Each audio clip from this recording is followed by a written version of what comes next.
Today's conversation is centered on forgiveness, and it was so powerful that we decided to make it a 2-part episode. We knew going into it that it was going to be a deep dive, and rather than cutting it short, we split it up to give you time to fully reflect. So before we get started, I want to ask you, have you ever held onto a grudge or pain for so long that it felt like it was shaping who you are? What would it look like to let that go and embrace forgiveness? Not just for those who hurt you, but for yourself. I hope this 2-part series with Greer Chamberlain helps you learn to forgive and let go of something that you are holding on to, because it is no longer serving your highest and greatest good. Welcome to the Manders Mindset podcast. Here you'll find both monologue and interviews of entrepreneurs, coaches, healers, and a variety of other people, where your host Amanda Russo will discuss her own mindset and perspective and her guest mindset and perspective on the world around us. Manders and her guests will help explain to you how shifting your mindset will shift your life. Welcome back to Manders Mindset. I'm your host, Amanda Russo, and I am here today with a really special guest who I am so excited to speak to. I am here today with Greer Chamberlain, who wrote a very inspiring book that I happened to read called Stepping Stones, Creating Personal Integrity. It's a life-changing book where she shares her 5-step program. Debbie grew up in an unconventional childhood, raised in a group home with over 100 children who were abused, neglected, and abandoned. But Debbie has come out very positively on the other side of this. As someone who has worked at group homes, I really resonated with her story. She believes in the importance of developing personal integrity and responsibility without blaming other people. The steps in this book include forgiveness and acceptance, knowing who you are, determination, goals, and faith. Debbie has also designed a program to present seminars to small groups based on the above topics with relevant activities. I am here with Debbie today. Thank you so much for joining me. Thank you for having me. And you read my book. How great. I knew you were going to. And that's fabulous. Thank you, Doc. I loved it. You gave a lot of different analogies in the book, which I really loved because I relate to that. I love how you ended each chapter with suggested activities. Those are from the seminar. I just stuck them at the end of each chapter, just in case somebody want to practice on their own. I love that, like actionable steps. Right. That's awesome.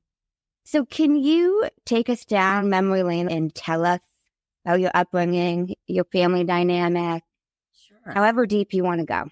Yeah, I would love to. Well, at the age of 6, our mother left, and she never came back. I've never seen my mother since I was like 6 years old.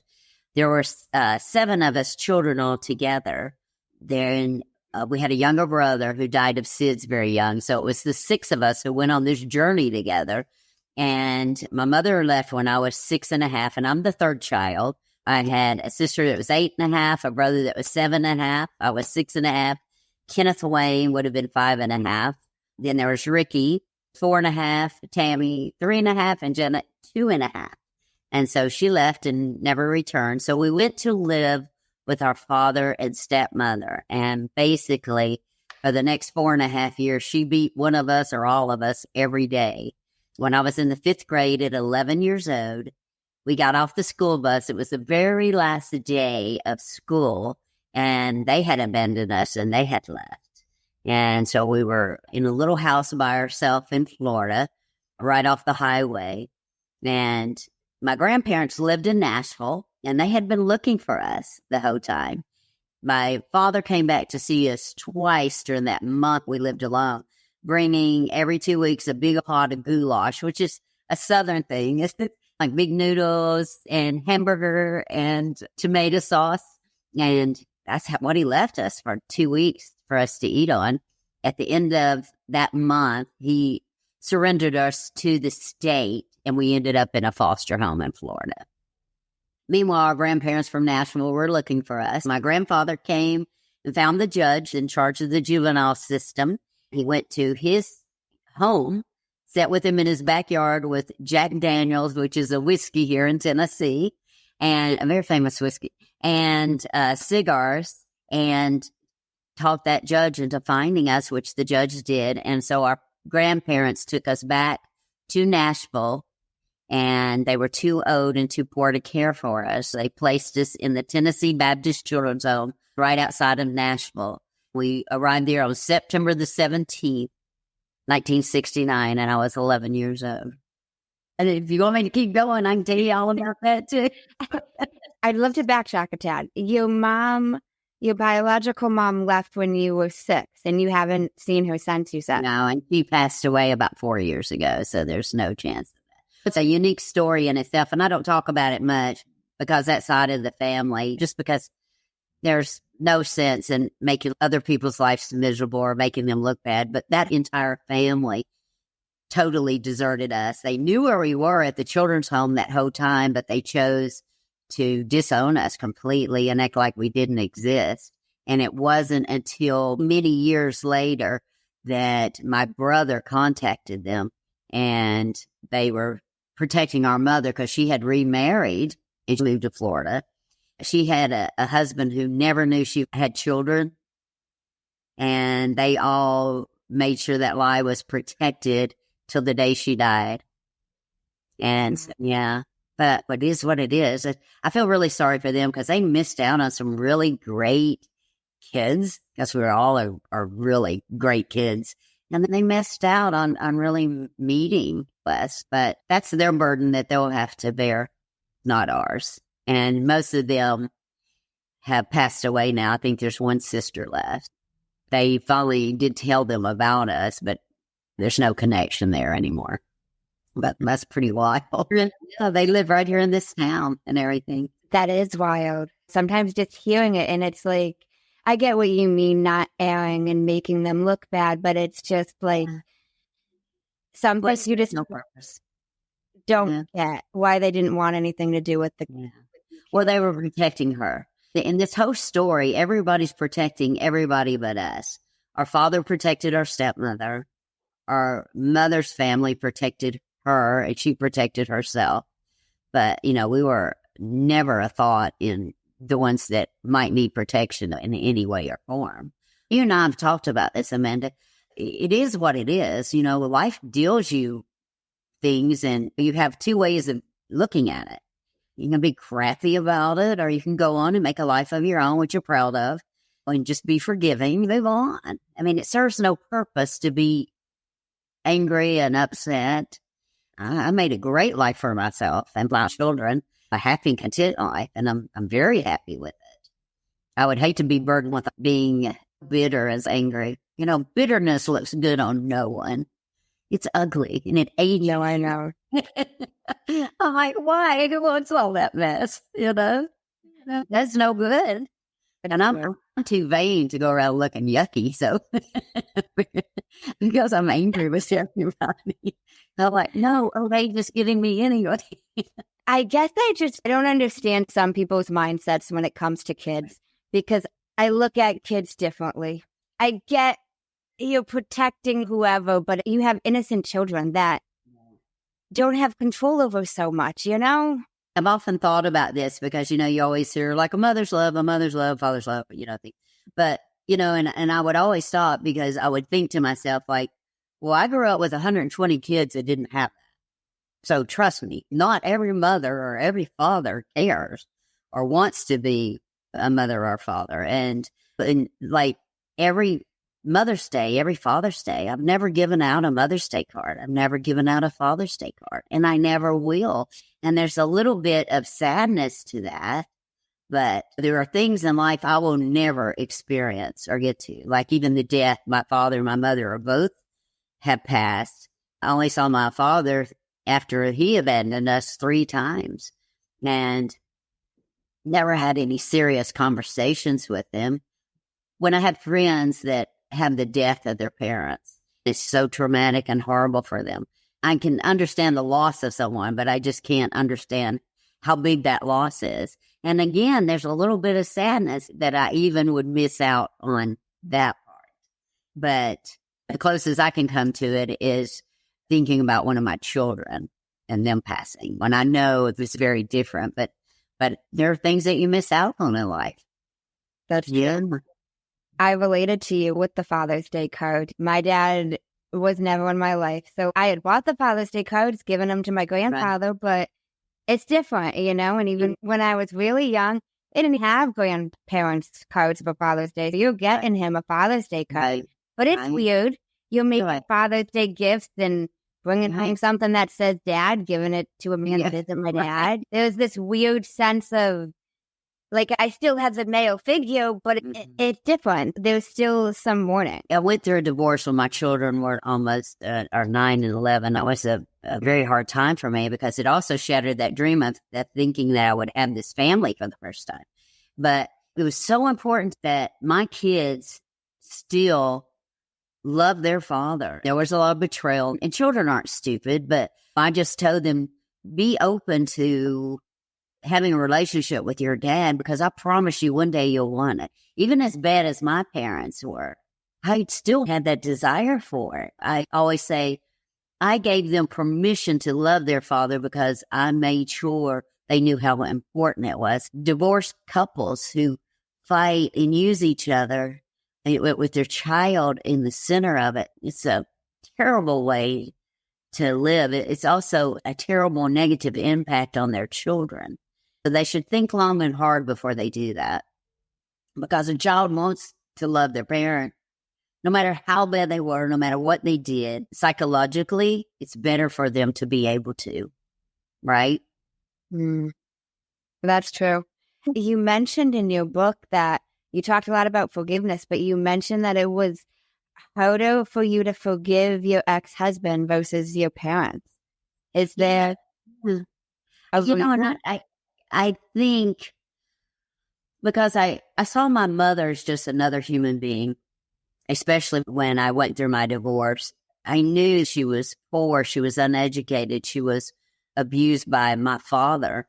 And so I think she just ran and never came back trying to create a life of her own. She was 17 years old when she got pregnant with my sister. She had her when she was 18. My brother was 19. She was 20 when I was born. She was 21 when my brother, 22, 23, 24. And wow. So by 24, she had a lot of kids. Well, she had 7. Who wouldn't run away when they got an opportunity, right? My little sister and I, we both had our children they were within a 2-age span, years of each other. We would always say, gosh, this is hard raising babies. But then we'd go, we understand why she ran. We just don't understand why she never came back. Because I don't think you can fully comprehend that. That's something that's very hard to comprehend. The forgiveness came very easy because I saw her as someone else. I could put her in a place of being someone else. Whereas my ex-husband, I think he shattered all those dreams that I'd worked so hard for. Those dreams of having this amazing family with amazing kids. It was just harder. But I did. We're good friends. We have Thanksgiving together every year with my new husband and the kids to make it easier on them.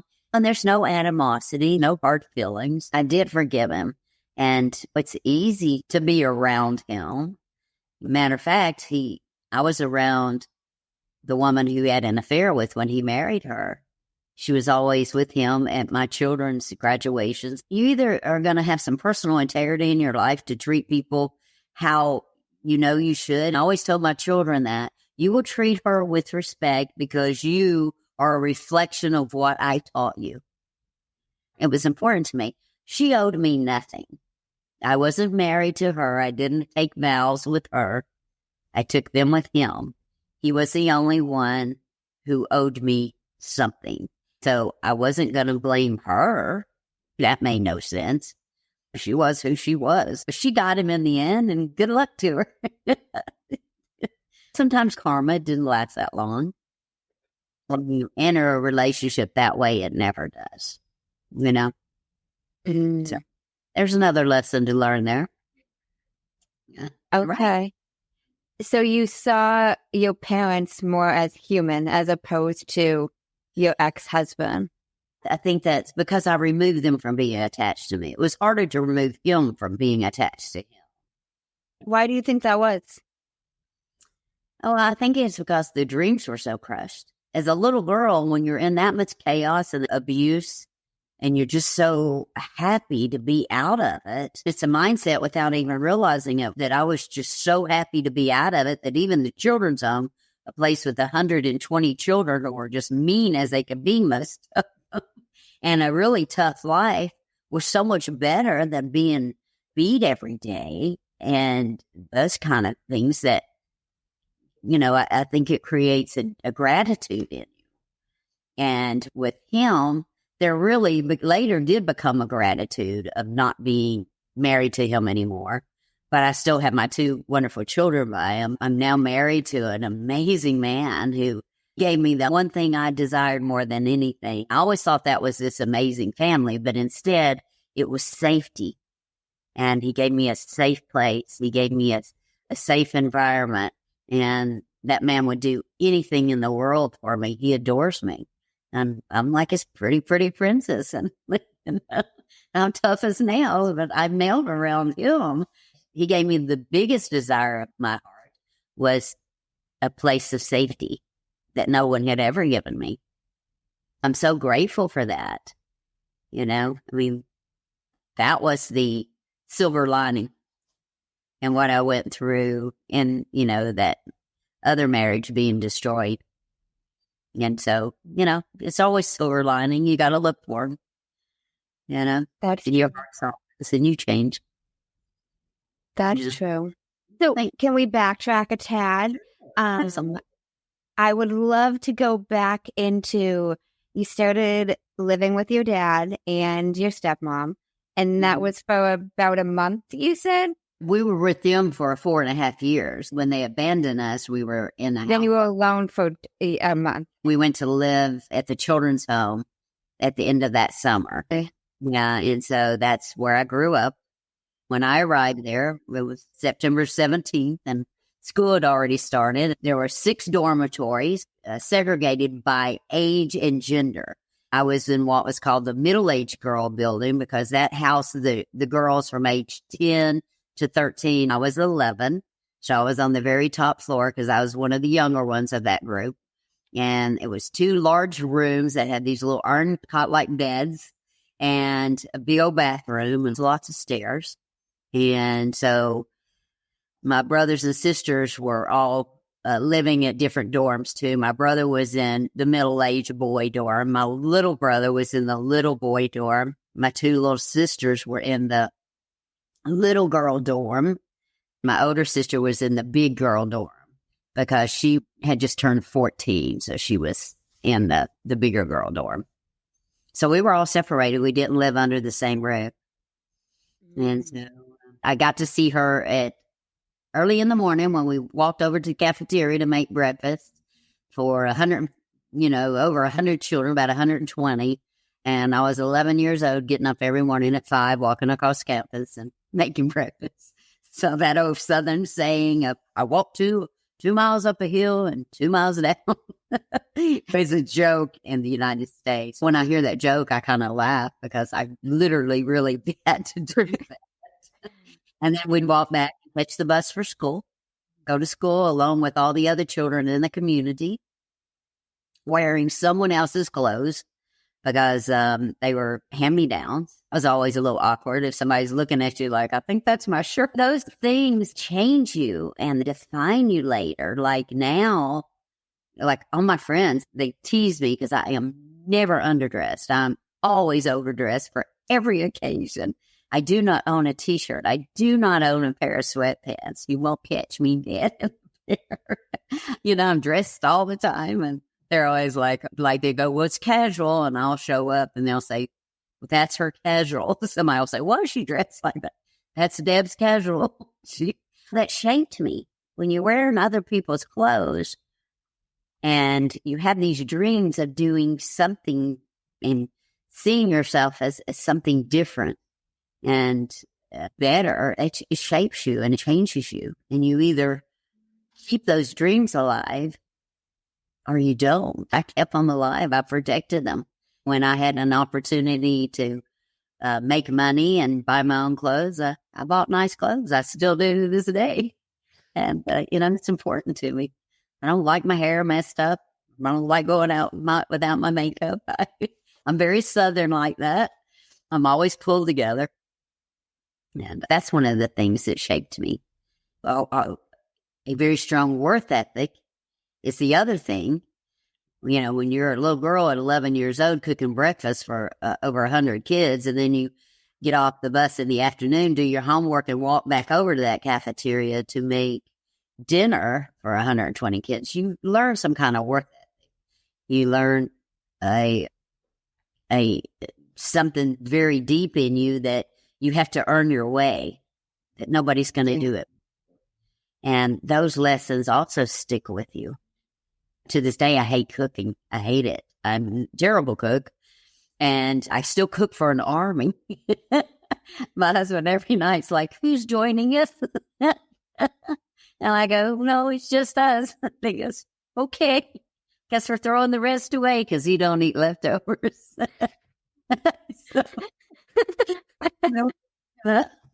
So I try not to overcook, but I've always done that. That was the negative side to opening those big cans of veggies. Okay. Now, do you remember how it felt that month you guys were alone? Oh, honey, we had a blast. We had an absolute blast. I was thinking you'd be scared shitless. Most people do, but we didn't. We had an absolute blast. As a matter of fact, when I was doing a podcast last week, the guy asked me the same question. He was dumbfounded too. It's like, and I went to see my brother, the brother who's 10, almost 11 months older than me, real close. I said, the guy asked me about our time at the house. And he said, did you tell him we had a blast? And I said, I did. I know it's crazy to everybody, but when you're a little kid who is, jerked from your bed in the middle of the night and thrown to the floor and kicked and hit for no reason whatsoever, and you never know when it's coming, they make you sit in a corner and they slam your head into that wall or kick you in the back every time they pass you. So you're always just tense and you're waiting for it. When, you get drugged through the house by your hair and beat with a hairbrush all the time, and you watch your brothers and sisters going through this every single day, and you never speak a word to your father or your stepmother other than yes, sir, or no, sir, because you just aren't allowed to. Then all of a sudden they leave. We became kids.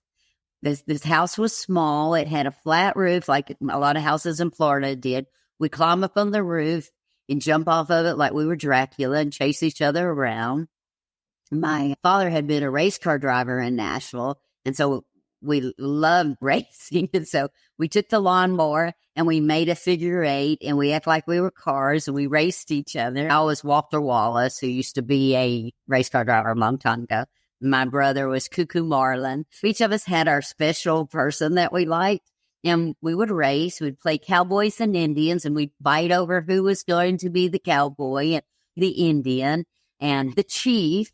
I always wanted to be the Indian because I had a pair of moccasins when I was at the children's home that somebody brought. They were new, and I wore them almost every day until I wore the bottoms out. I put cardboard in them so I could still wear them. And the children's home, one of my teachers saw that, and she told the children's home, so my house parents made me throw them away. And I was so mad because I love those moccasins, and I was like, look, I'm Pocahontas. I know, right? So we fought over who was going to be the Indian chief, and me and my younger brother, we'd always fight over that. And he'd say, well, I'm a boy, and I go, but I'm older. So we had a blast. Other than when we were hungry, we never got to be kids. And we were disappointed when our father showed back up. It was scary because they were like, oh, no, we thought you were gone. And as a little kid, you don't think about all that other stuff.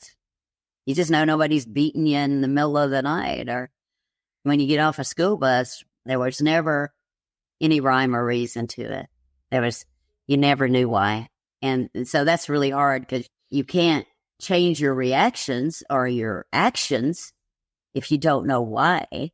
That's a really difficult place to be in. And so as a little kid, we took the opportunity to be little kids, which we'd never gotten to do. So it was a blast. And that makes sense. I worked at a group home for about 3 years, and I saw so many different types of kids. We didn't have as many as over 100, but I used to have coworkers say to me all the time, like, I feel so bad for these kids. And I'm like, I don't feel that bad for them because, yes, part of it sucks that they're in the residential program, but you don't know what they're coming from.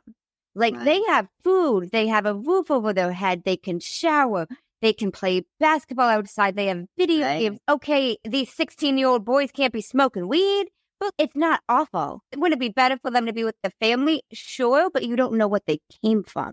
Absolutely. I had one kid say to me once, and I remember this very specifically, and it wasn't physical abuse, and it was they neglected him so much he wouldn't eat. He hadn't eaten in days, and all he wanted was any type of food. It didn't matter what it was.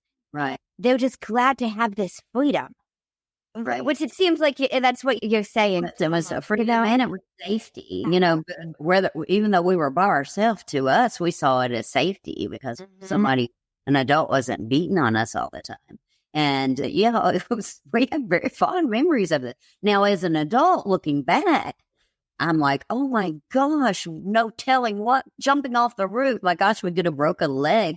There was this canal, because in Florida they have canals, and they had snakes and stuff. We used to take our little sisters.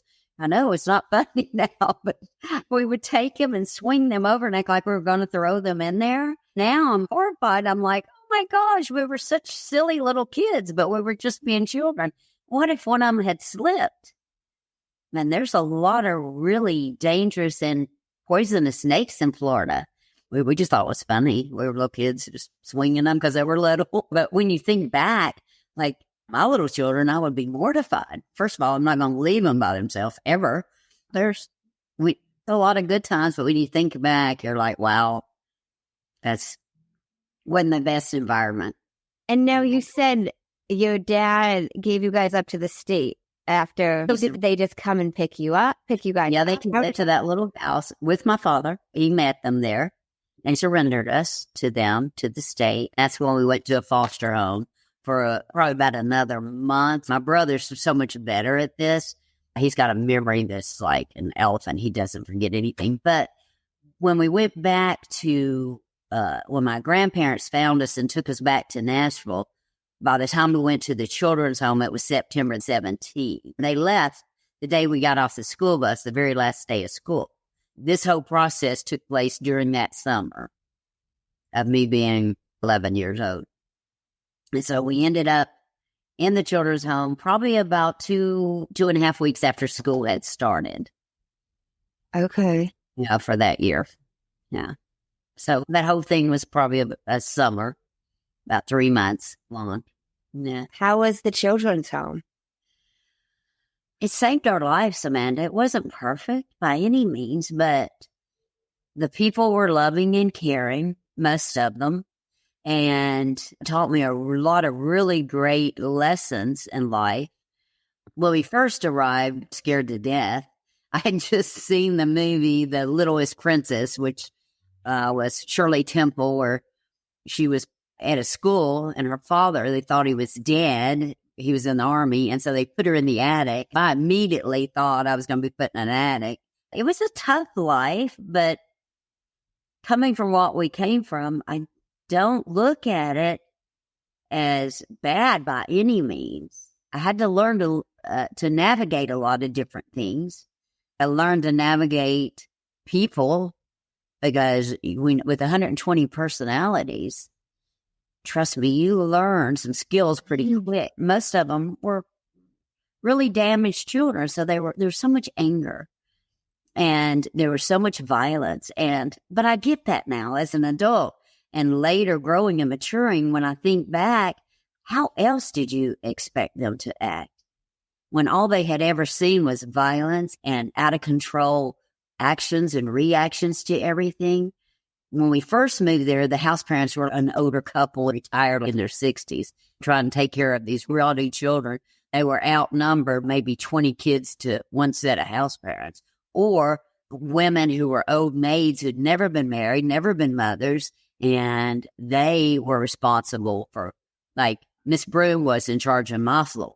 Thank goodness she had the littler ones, like me, 10 and 11, so we were very sweet. She was a sweet woman. In 1973 and 74, the children's home started building cottages. They started tearing down the dormitories and bringing the numbers down to probably about 80 to 90 children during that time. And my family was one of the very first to move into a new cottage, which means for the first time, we all slept under the same roof, ate at the same table. I no longer had to cook for 100 kids. Instead, I was cooking for 8. We had a set of house parents of Pilkingtons, and they were wonderful, like our mother and a father. And so a lot of the violence stopped because we were in a smaller, contained environment that was ours, my brothers and sisters, and one other small family. The Coopers were great. They became like brothers and sisters to us. When you go from living in an environment of 8 children versus 40, that's going to take care of a lot of problems pretty quickly, and it did. But it kind of settled everybody down to more of a calmness, a feeling of being in a normal family instead of this big group environment. That was really nice. And I was a singer, so I traveled and sang at the churches. They had what they call Mother's Day offerings every May, because the children's home was supported only by churches and donations from what they call Friends of the Children's Home. And they took no subsidies from the government. The government was not involved in any way. It was a private home. And so there were no psychiatrists. I think there was one social services, like social worker on the whole campus of 100 kids. No one ever asked us what happened to us when we arrived there. And when I left to go to college, no one still had ever asked what happened to us. It was like, read your Bible, go to church, you'll figure it out. And some of us did, but most didn't.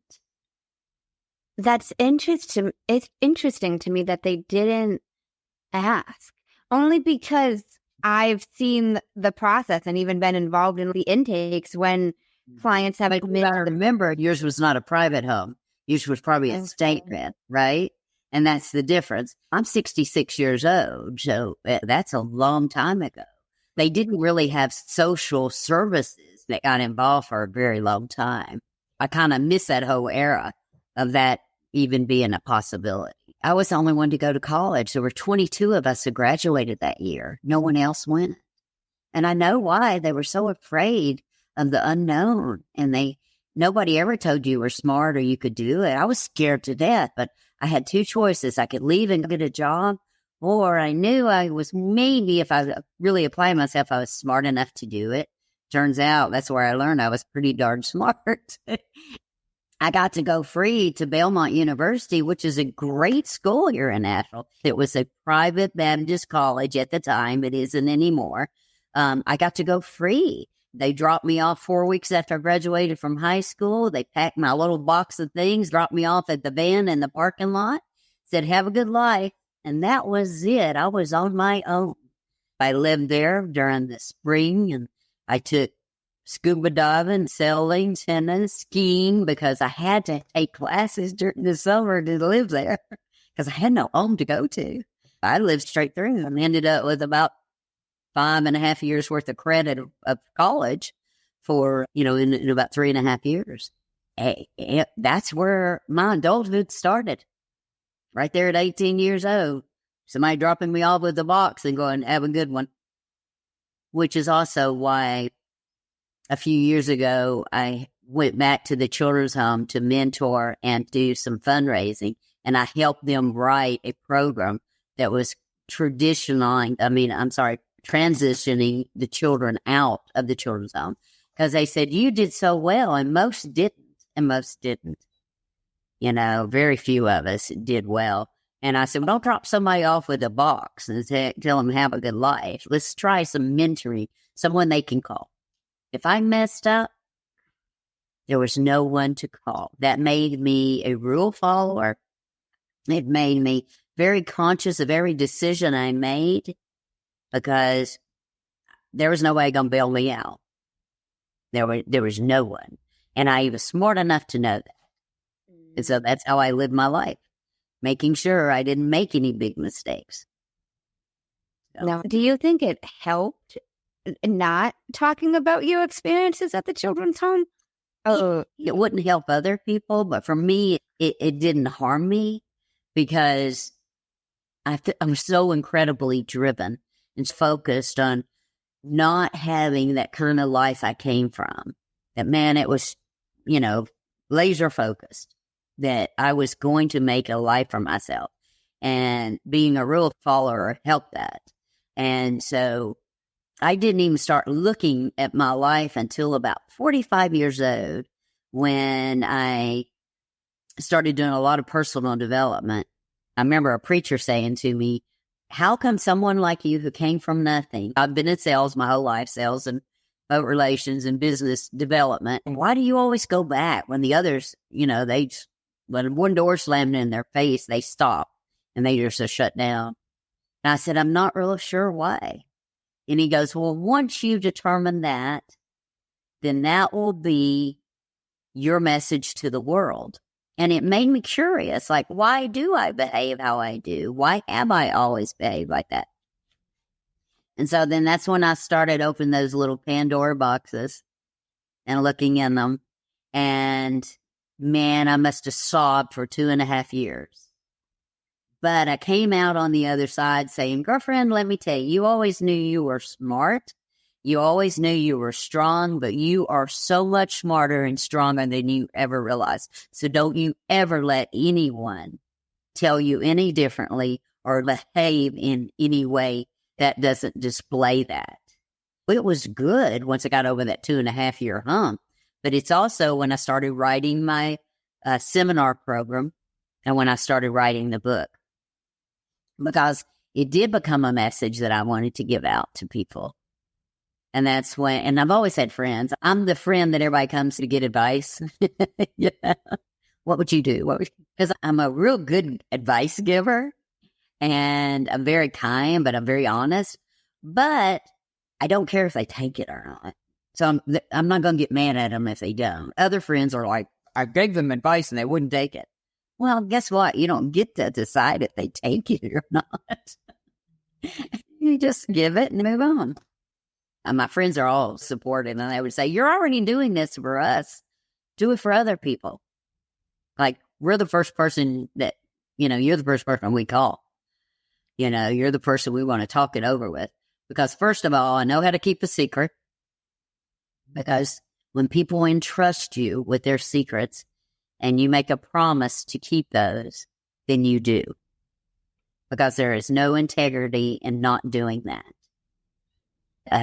There was a situation where one of my very best friends, who was one of my biggest supporters, who on her deathbed when she was dying of cancer, or not really her deathbed, but 2 weeks before, made me promise I'd finish my book. And because she kept saying it. And a year later, on the date of her death, is when my book came out and was published. I remember saying to her husband, do you think she knows? And he says, she knows. She asked me not to tell them that she had cancer. And I didn't. They were so mad. And I said, I've kept every secret of yours. Why would I not do the same for her? Do you want me to tell your secrets? And they said, well, no. I go, then you have to honor that about everybody else as well. Right? Mm-hmm. And people have to remember that. No, if someone wants, they'll tell you. And if they don't, they won't. That's true. Yeah. Now, in terms of the children's home, you mentioned it got smaller. Did you have house parents when it was big? Oh, just when it got smaller. Well, parents, when it was very, like, in the dormitory, we had an older woman who was probably in her 70s. Her name was Miss Broom, and she had never been married. She'd never had children, and so she was in charge of our floor. The Williams, which were an older couple, they must have probably been in their 70s. They were in charge of the girls that were 12 and 13 on the bottom floor, the older ones. So it was a very hectic time because most of these elderly couples were not equipped to take care of children who were as damaged as a lot of the kids were, you know? Yeah. No, They started getting younger house parents as they built the cottages. And so that was nice because they take you to the movies. We had these vans, and they'd follow us up in vans, take us to the movies, take us to, even going to church was fun because they'd buy us candy Saturday night before, and we'd sit on the back pew of the church and eat candy. So we went camping. Now, I'm not much of a camper because they don't have electricity. So I went, but I wasn't that thrilled about it. Okay. Yeah, but there were a lot of things like that they would take us in the van to see the football games. We didn't always get to do that because there was no way to get there. When we were in the dormitories, they'd take a big old bus and drop us off, and then we'd meet back at the bus to go back home.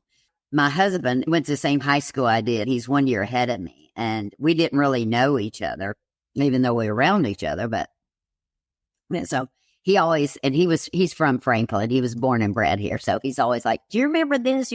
I go, do you forget where I was raised? I didn't get to go to the dairy and hang out on the square with all the kids. Get to do stuff like that. Would you ever go and have a sandwich? No, I didn't.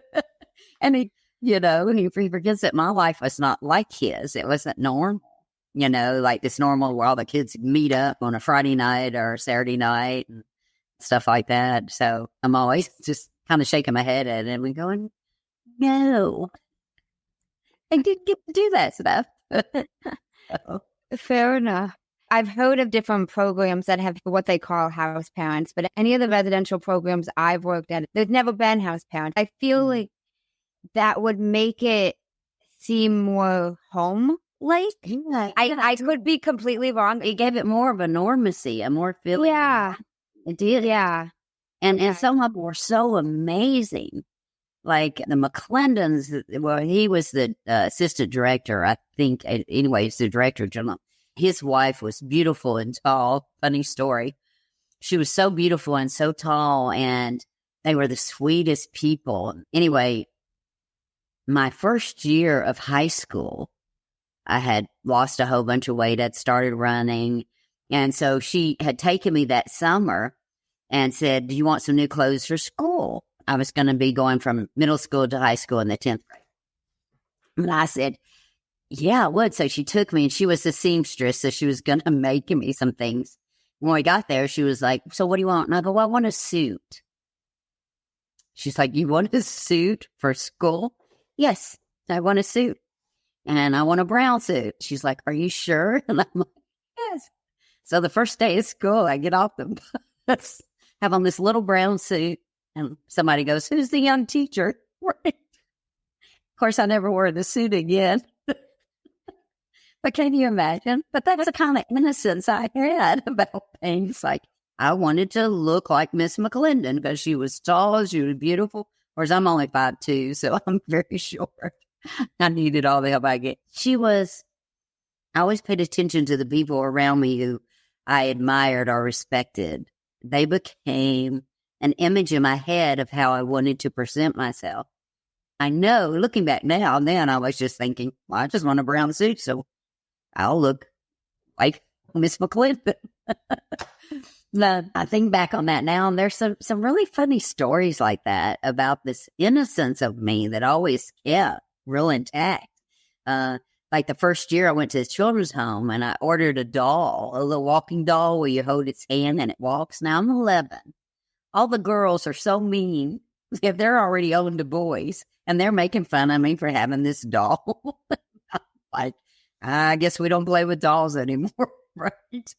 And, my graduation present for graduating, along with my box that they packed, I asked for a rocking chair. And someone asked for a rocking chair to go to college. When my head, rocking chair meant home. I still have that rocking chair today. My daughter took it to college for her apartment and then gave it back to me 6 months ago. She just had her first little baby, my first little grandchild, and her husband refurbished it and brought it back to my house for when they visit so I can rock her. I've had that rocking chair 48 years. But just little things like that made no sense to no one else, but they made perfect sense to me.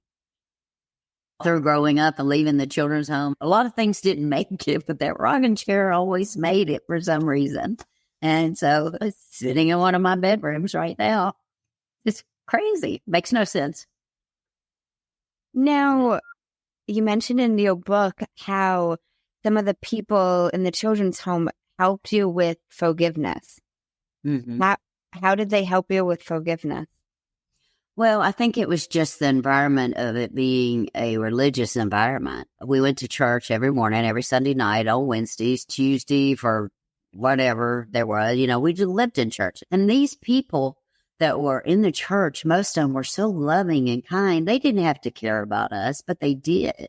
And they gave us a sense of importance. They gave us a sense of acceptance more than anything, because the community we lived in was a very affluent community. Brentwood, Tennessee is where all the country music singers live, all the titans, all the predators, anybody, all the very wealthy people live there. So as a little girl going to school with children who came from a very wealthy environment, and I'm maybe wearing one of their dresses one day to school, which they donated to the children's home, but the majority of people, there were some who were nasty and mean. Like, I remember one little girl asking me to come home with her. I was so excited because we could go on weekends and visit a family that were called sponsors. She came back the next day and said, my mama says you can't come home with me because you live at that mean place where all the mean kids are. I'm just devastated. Like, what? I'm not a mean kid. But there were things like that happen. But the majority of people were loving and kind to us. And they always say about the innocence of a child, the impressions that are left on them is what carries them through. And the impression left on me were that people were kind, people were loving, people were caring. And that's what I held on close to. And that's where my gratitude came from. But being raised in the church is where my forgiveness and my faith came from. Was all those things. I developed this strong faith. The faith was there before I went to the children's home, but the forgiveness, because God expects us to forgive. He asks us to, and he asks us to because, and people get so confused about that. Well, I can't forgive them. They were so mean or they were so nasty. Well, it's not for them. It's for you, because unforgiveness and bitterness is so ugly and damaging, and it does you no good. It serves no purpose that will bring anything good into your life. I think God knows that. And that's why he says, forgive. I just think it's a really important part of life and about anybody's journey. Like I said before, bitterness looks ugly on people, and you can feel it on them at times. Don't you agree? Haven't you run across people that are so bitter and angry, and you're like, what in the world has happened to them that they can't let go? So it serves no one, I don't think, I get that. Now, in your book, you mentioned the best technique that you learned for forgiveness from a wise man. Can you share that? Yeah, I can. This was when I was having a hard time with forgiving my ex-husband, and he shared with me, he was like, what you need to do is pray for him and his mistress, who became his wife, every single day for 28 days. And I don't mean, Lord, help me to forgive, because that's how everybody prays. What I want you to pray and how I want you to pray is like you're praying for your best friend, a loved one, or a family member. I want you to pray to ask that they have favor. I'm a big believer. When you ask for favor for someone from God, that's putting a blessing on them. That's going to God on their behalf and saying, I want you to put favor all over them. I want you to put your blessings all over them. It's almost impossible, but it's an amazing thing that starts to happen. Your heart starts to soften and your mind starts to open up. Something just beautiful happens to where you get to on the other side of it, and the resentment and the anger and the, just that bitterness, it's just gone. And, if you can make it through that first week or two and not choke on that and really believe it and really feel it and want it. And you're not going to the first week, trust me, but you eventually do. And I'm a praying person. I do my devotion every morning, and my devotion and my meditation and just getting myself right every morning. And still to this day, I pray for him every morning. And along with praying favor over my children and praying for favor over my brothers and my sisters and my friends and, and that type of thing. And so he's included, Mm-hmm. So I really liked when I read that. And I resonated a lot when you mentioned the 28 days, because all growing up, my Mimi used to say to me, like, pray for them, pray for their forgiveness. And I don't know how long I would do it for, because I was young, but I can always remember I'd never do it long enough. I was always like frustrated, and I don't really want to be praying for them. And I eventually not. So like what you said, at the first week, you are not going to want to be free. You got to keep doing it. And then by 28 days, I was like, wow, that makes a lot of sense.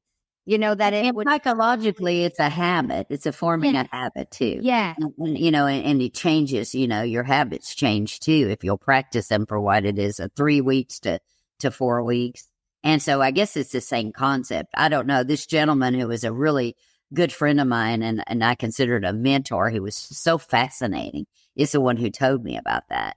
And so I've always stuck with that. And when I have a hard time with forgiveness, which I really don't anymore, because I've gotten old enough now that things just roll off my back because I don't have time for it. And so if most people take on the hardships and the feelings of other people, which I don't understand that. Like, I've got enough in my life to contend with. I have a brother who has cancer I've been taking care of. A husband I just found out had kidney cancer and he just had surgery. I'm starting a new business. I don't have time to take on other people's struggles, and more importantly, to be in their business. Like, mind your own business.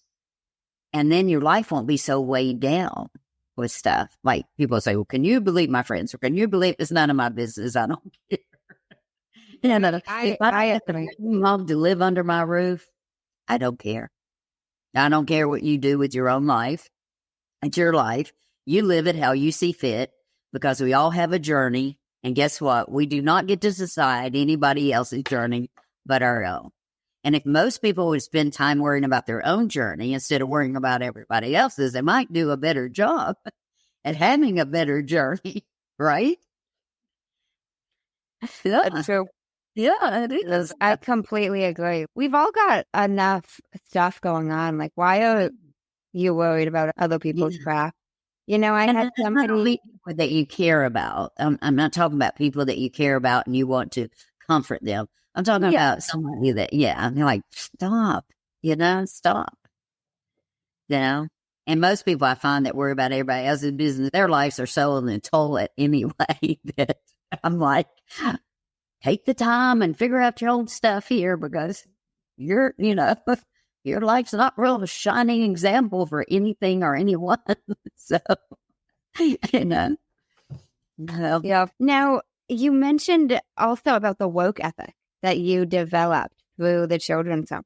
Now, making breakfast, was that a chore you had to do, or was that like something you voluntarily did? Oh, no. If we wanted to eat, that's what we had to do. Okay. Everybody had to. And you'd be on different sections, like, for a week. Like 1 week you would be gathering all the dishes and putting them in these huge, big commercial dishwashers and then these huge, big commercial dryers on these big racks. And as a little girl, you get burned from the steam and stuff, or it'd be buttering toast, or it'd be sitting the table, or, at night it would be cutting the lemons or setting the table or opening the vegetables.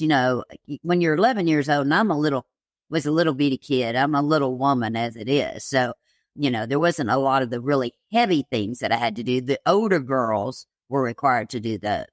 And by the time I became an older girl that I would have gone to the older dorm, I ended up getting to go to one of the very first cottages that was built.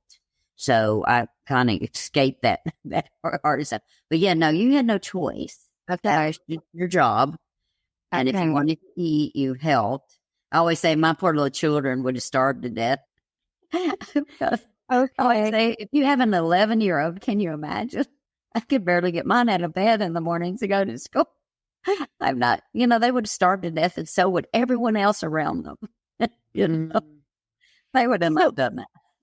So how would you say it helped you develop such a strong work ethic if, you were cryo to do these chores? Well, I think a worth ethic is something that's taught. And I think the mistake that we make nowadays with our children, and I even made it with mine, I wasn't as, letting them be passive about not earning their own thing. But I wish I'd done a better job, because our tendency is to make sure our children do not have to go through the hardships that we did, right? And I think as parents, we forget sometimes that hardship is what builds character. It's what builds reliance. It's what builds strength. It what builds your ability to fend for yourself, think for yourself. And, for all practical purposes, at some point, take care of yourself. And we do it by not introducing and raising our children in a way that they can get those examples to be able to, learn those lessons that are so valuable in life. I used to say to my children, they'd always say, "That's not fair." And I go, "Ain't nothing in life fair. Get over it." You want to hear another story about how unfair? No more stories. And it's really funny. And just a quick little note here. My daughter has never read my book. But she's an incredibly intelligent, beautiful woman who's an attorney at one of the most prominent law firms in Nashville. But she won't read my book because she said, "I can't take the stories." And I had to remind her, "You've already heard the stories." She goes, "But I don't think I can see them in print." It was so funny. When I was doing volunteer work for the children's home, and she was 14, 15 years old. Well, in July, they'd have a birthday party at these people who were friends of the children's home. They had this big pool, and every July, they would bring all the children. And this was about 5 years ago. And so the children's home only had 27 kids by that time. It was closing down, and it had since closed down last year from that location where we were. They have now turned it into a subdivision. But anyway, she went with me. So it had to be a little bit longer than that when she went, because she was about 15 or 16 years old, I guess. So they made little individually birthday cakes for each of the kids. And I was a speaker that day. And, talking to the children about, that they can be anything in life that they want to be if they'll work hard and have a good work ethic, not let, their past define them and that type of thing. And when we left there, when we got in the car to go home, my daughter looks at me, she starts crying. And I said, "What are you crying?" And she said, "Just seeing that, I never realized you never had privacy. You never had a room of your own. You never had," and I just said, "I never thought about those things. When you're in the midst of it, you don't." But I think that was the day she had a real new respect for me and as her mother and the strength that I had. because it takes children a while to get there. Like, I love that she's a mother now. She no longer rolls her eyes at me. Like, I'm a very smart woman to her now. It is great to, have that back again to a little kid who adored you when she was little. And then they go through this stage where they don't think you're quite that bright anymore. And so it's just nice to be back there. But, that was the first time she'd heard the stories her whole life. But that was the first time witnessing it and her imagining like what it could have been like, And it always stayed with me, that thought. You can tell people stories, but they don't understand until they can see them, Yeah. It's different when you're looking at it almost. It almost makes it more like real life. Yeah, right. But there were these 27 kids, and she was like, oh my, you were one of them. And especially remember the story I told you about the little girl who was saying, I want to see my mom, but I think I hate her. And I asked her to look at her mom as a little girl who'd been damaged. And could she see her as that instead of seeing her as her mother? And that was the same day for that conversation that I had. And my daughter was listening. And so, but just reminding this little girl that one day, if she worked really hard and did the, things that she needed to do, like build her character, build her strength, build her integrity, that one day she could go back and see this mother when she was able to handle this mother. Because it doesn't mean you have to go away forever. And that's what I want these children to understand. You do sometimes, to protect yourself, have to walk away from these family members that are so destructive and aren't going to be good for you or your life. But if you'll work really hard and become very strong and very capable, then you can go back and you can interact with them in some fashion that you can still protect yourself from them. And I wanted them to understand that, because I had to do the same thing. Now, what family members are you referring to? Specific family members, or just in general? No, my brothers and sisters and I are very close, but I just, I saw my father again, my stepmother. They came to my home. I've only saw them 3 times. They were still in touch with my grandparents, and they came to my home with my 2 children when they were 5 and 7. And I'd already practiced the forgiveness thing, so that wasn't the hard part. But the only thing I was concerned about is I would not allow them alone with my children, period. And I didn't. But it was a very superficial meeting, and we were all having lunch and dinner together. They had come into town, and I had the big house in the family, so everybody came over there. And, I sat in a room with them, and I can remember my children asking me how I could do that, And I said, I just can now, because there's nothing I need or want from them. And I feel very sorry for them, because they're really just very damaged people.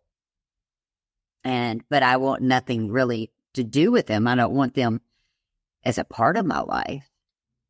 But I could sit in a room with them for 2 to 3 hours and be okay with that. But they'll never become a part of my life, nor would I want them to, Yeah. No, I do. I think you made a really great point when you mentioned about seeing them as like a traumatized younger version of themselves, whether it's a child, a toddler, whatever, and like removing them as your parent, removing like you from the situation. Yeah. And I think that's one of the best ways to be able to do that, especially if you know that one of your family members went through a lot of trauma or something when they were younger. Some didn't. Some are just mad. I mean, there are bad people in the world, Not everybody wants to acknowledge that, but I believe that to be true. Yeah. But I think most are just damaged people, And I try and stay away from those really bad people. I feel the energy of them and I want nothing to do with them, and I stay away from them, but normal everyday people are just cranky, are not as nice as they should be. Those are very different situations. Yeah, no, that's true.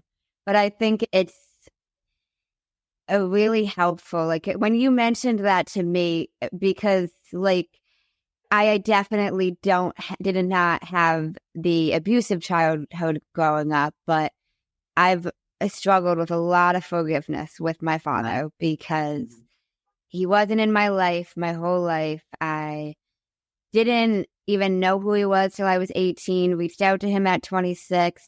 It started off like the best thing ever, and he went MIA. And, He let you down again, didn't he? Yeah. But it was, thank you. But it was just like when you mentioned like seeing him as this traumatized younger version, like I haven't had many conversations with him. I can count on one hand the amount of actual phone conversations we had.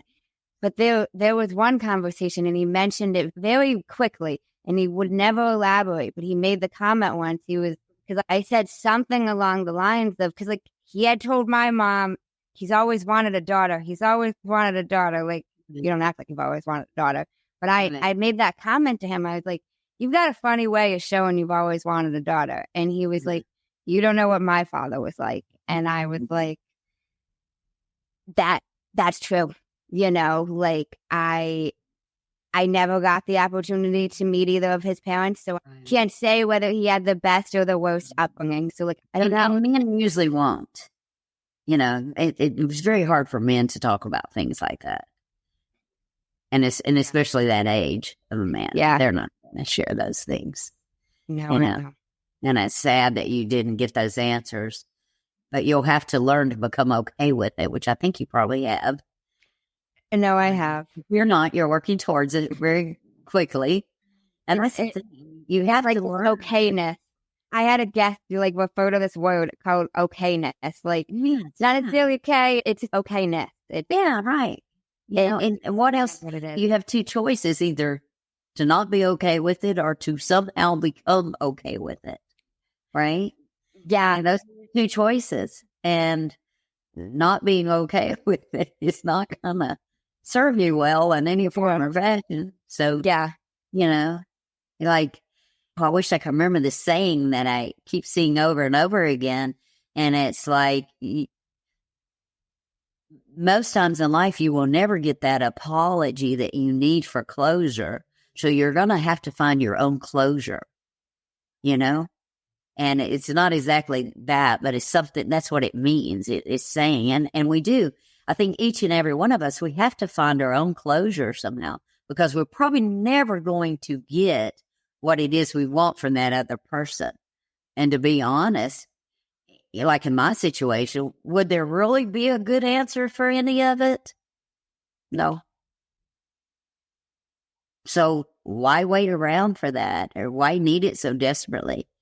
And I think that's what I did, is I decided to handle it myself, and the best way for me, which was, I'm going to have to be okay with it.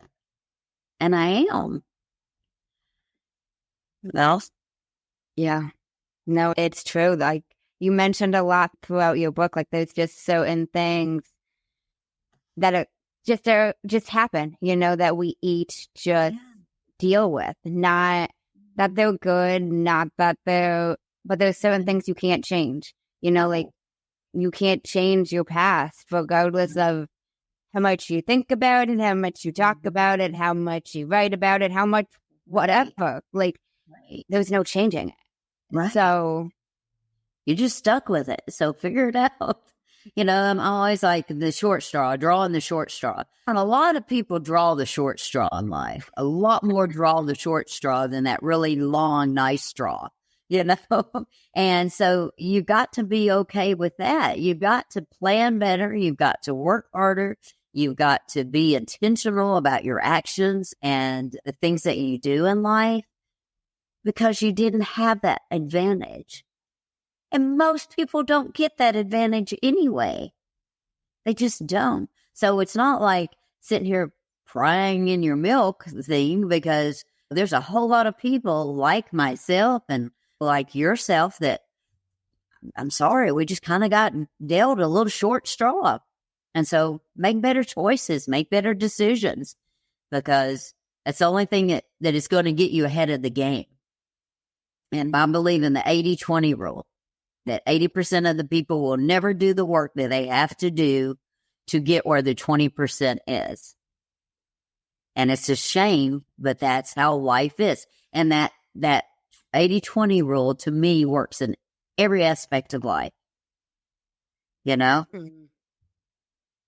And then you can narrow it down even more to 10% of people who go even further, and a 5% of people who go even further, and a 1% of people who go even further.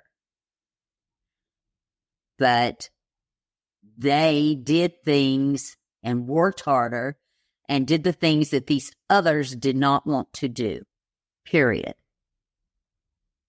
Yeah. You can hope and dream all you want to, but you got to put some actions behind it. No, that's so true. Yeah. No, that's completely true. Right. This has been amazing. Thank you so much for speaking with me. I very appreciate it. I love this. Welcome. You're so welcome, doll. Anytime. Thank you. And now, where can the listeners connect with you if they want to get in touch? Well, let's see. My website is .com. On Instagram, I'm Deb Greer Chamberlain. On Facebook, my business page, I'm Debbie Greer Chamberlain 1023. On my personal page, I'm Debbie Greer Chamberlain. It's really easy. I'm branded myself. And on LinkedIn, I'm Debbie Greer Chamberlain. And the Instagram is Deb Greer Chamberlain. I will link all of that in the show notes so you guys can connect with Debbie directly. Thank you again so much. And no pressure, but do you have any final words for the listeners before we close out? I always like to leave it back to the guest. Well, I really just want to say people need to be kinder to each other. You don't ever know where someone came from, and you don't know why they behave the way they do. You don't know why that they react the way they do. So just be kind and give everybody a little bit of grace, because really our perceptions are determined by our experiences.